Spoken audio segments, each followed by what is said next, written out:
Hi there, and welcome to my video submission for Game Studio Production, covering my role in the creation of LND 135. Let's start with the basics, shall we? The game, as envisioned by our project manager, was pitched as a 3D fighting game in the same vein as Tekken and Mortal Kombat, with two playable characters, in addition to a stage in which they'd fight to the death. Once this pitch was decided on by the class, work was started on dividing 38 of us into teams. There were two main categories, art and programming, and within those teams their associated leads would split them up as required. Programming would eventually be split into much smaller teams of two to work on very specific features and complete tasks given to them. As for me, within the programming team, I was assigned as UI team leader in a group of 4, including me, which would later be scaled down to 2, but I'll explain a bit more about that later. Before production could truly begin, a few more things had to be decided in order to make sure everyone was going to be on the same page. Unreal Engine 5.3 was decided upon, as everyone in this class had used Unreal Engine to a sizable amount in a previous module, and kind of made it the logical choice. Now in hindsight, the complexities of Unreal may have been responsible for a lot of bumps along the road, but again at the time it seemed like the most sense to go with. Additionally, source control would be needed, as all of us could work simultaneously on one project. While technically speaking, GitHub isn't the best solution when working with Unreal, it's still labelled as beta after all, but it's the one all of us had once again used and were confident in using, so it was a no-brainer. Each of us were given a branch to work from and given explicit instructions to stay on that branch unless told otherwise, with each week's session involving a merge between all the branches, sorting out any conflicts that may arise. This means we can push and pull safely without fear of needlessly messing with each other's work. A Trello board was initially set up during the first team leader meeting to keep track of everything that was needed to create the game, color coded in tiers of importance so work could be completed in a logical fashion, while eventually the Trello board was ditched in exchange for an Excel spreadsheet using the same traffic lighted system. It was important to create a skeleton the project would be following. A Discord server was also set up consisting of everyone in the class splitting off into their own channels to communicate when needed. You could post a thread, start your little channel, and get feedback on your work immediately. Finally, a coding standard document was given out, to which in theory would keep our project organized, and while for our small UI team it was fairly simple, as the project reaches later phases and cobbling together a project became a more pressing issue, coding standards, well, they slipped to say the least, but I'll save the evaluation till the end of this video. So that's the basic setup for the project. Let's get into what happened week by week, shall we? The first 2 weeks were spent in pre-production, with each session starting with a meeting of all the team leaders before getting to work. Week 1 was spent just getting the teams together, and once that was sorted, for the remainder I got my team together and we decided to draw up a list of what would be considered feature complete on our end. A main menu to start the game and quit, a character and stage selection screens for players to choose how to play the game, and a game UI to track the stats associated with the game, as well as loading screens that, if assets took too long to load, we can hide it. Once those were ironed out, we started up as a group to draw them up on PowerPoint and see just to get a feel of how it would shape up, with plans to start prototyping versions of them in the coming weeks in Unreal. Week 2 began with another pretty important team meeting for my group, in which I asked for clarification on a few points from our project manager. In particular, the character selection screen. You can see the project was envisioned to have 9 playable characters, but at this time, none of those characters existed, so we were told to plan for 9 and, if needed, be instructed to, scale down. Additionally, it was decided to roll the character and stage selections into one menu, as it would just make our work a lot easier and a lot less. Another problem that arose was the merging of projects at the start of each session. Realistically, you couldn't get any work done on the main project for fear of it being overwritten when you pulled the next version. So, in order to mitigate this, we set up our own personal Unreal projects to work from, and once the merge was complete, we'd lob all our blueprints and variables onto there.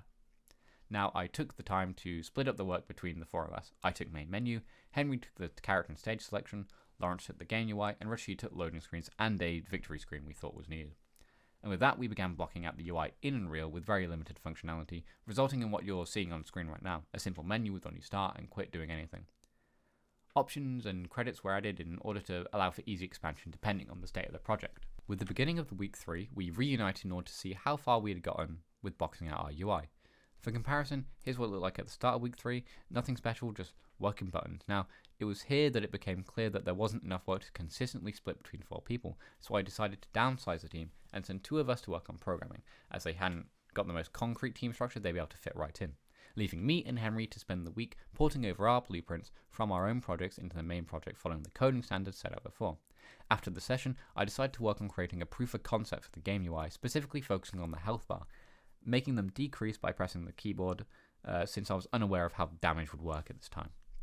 On screen now, you can see the result of me adding those 2 bars as, 2 players in the game. Now, week 4, I started by taking the Game UI widget that was created by Lawrence and switching out the rectangles with Unreal's progress bar so that coding could be added to make them increase and decrease as needed. It was around this time I also received the UI assets from Jack for the main menu, which looked amazing. I added them into the menu and a UI test map was created so that we could safely test them without messing with the rest of the project's maps. Now, there were some problems with the aspect ratio as we failed to communicate exactly what was needed, but then it was quickly remedied and you can see the results in this Google document of what exactly we needed.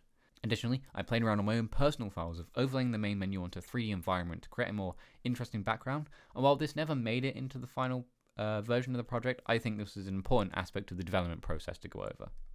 With the main menu implemented to the point that I would call it feature complete for the project at this point, I turned to the character selection screen. Now, before I dive into that, I'd like to mention that I brought on Rashid back into our team to work on the loading screens. That became apparent seeing the loading times of some levels due to, some people using mega scans consisting of 4K and 8K textures, despite all of us being given explicit instructions that the game was to be low poly.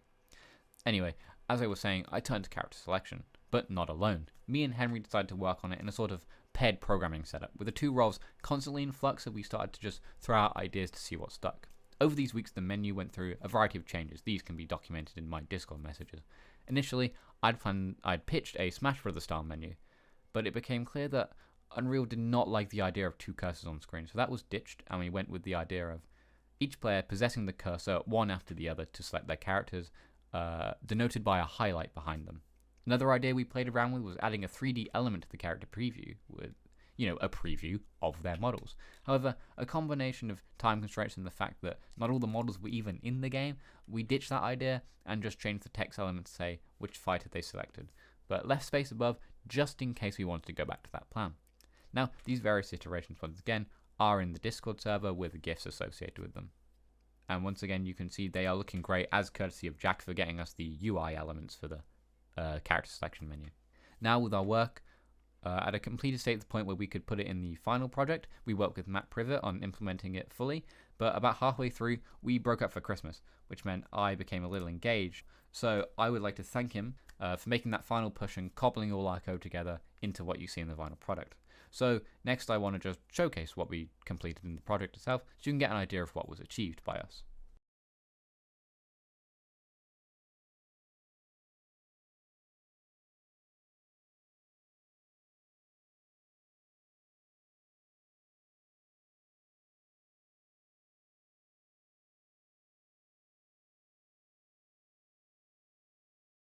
So that brings us to the end of the project. Now, although the game didn't come together that well in the end, I really believe that I and many others learnt some valuable skills. For example, using GitHub in a more substantial manner compared to previous projects. And although our little setup wasn't the smoothest since none of us are really experts in this field, I still think it was an important experience as I look to move into industry going forward. Additionally, keeping to a coding standard to make things readable for other people was an interesting approach, as while I at least try to comment my code for myself, that's for myself. Most of the time, I know what I'm doing, but actually keeping naming variables and blueprints to a standard did streamline my workflow. So it's definitely something I want to improve on in my projects in the future, in and outside the course. Now, onto the critiques. That's right, welcome to Group Project, an unbridled nagging. While I was able to manage my small motley crew of 4, then 2, then back to 3, the wider scope of the programming team was in constant flux. And with a class of 38, it's hard to communicate even with a fairly simple team structure, since outside of university, people have lives. They aren't always online when you need them to be.